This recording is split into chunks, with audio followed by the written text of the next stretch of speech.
Afghan Star judge Aryana Sayeed, 38, was petrified of being raped or ridiculed by Taliban fighters and made a pact with her fiancé that he would kill her before she could be captured. Afghanistan's biggest pop star feared being raped by Taliban fighters as she fled Kabul. Aryana Sayeed, who was a judge on Afghanistan's version of The Voice, narrowly avoided capture as she escaped on Tuesday night. The British citizen trembled with fear when a Taliban fighter stopped her car near Kabul's airport, however she fortunately evaded detection. The Taliban have previously tried to kill Aryana due to her high-profile career and work as a women's rights activist.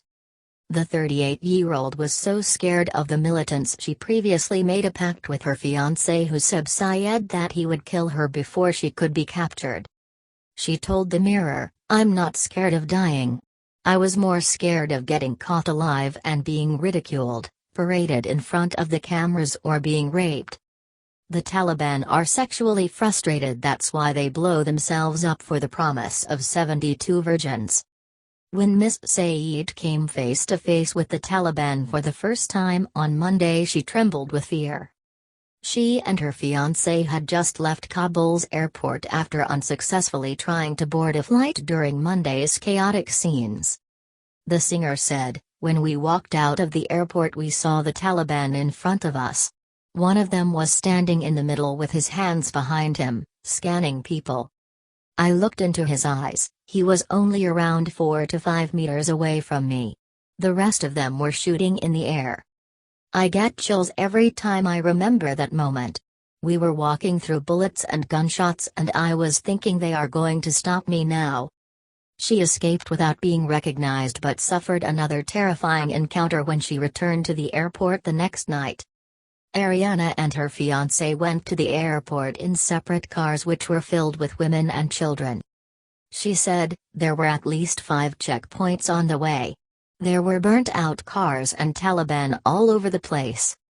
At one of the checkpoints they stopped us and one of them put a light in the car and looked at our faces. But when he saw the child he told us to go." Her fiancé's cousins took the couple to a section of the airport where U.S. troops were said to be accepting evacuees. However, as they approached the gate they found a 2-kilometer queue of desperate Afghans trying to flee. Hasib, 39, took the couple's documents and went through the gate alone, before passing back word to Aryana that she could come through.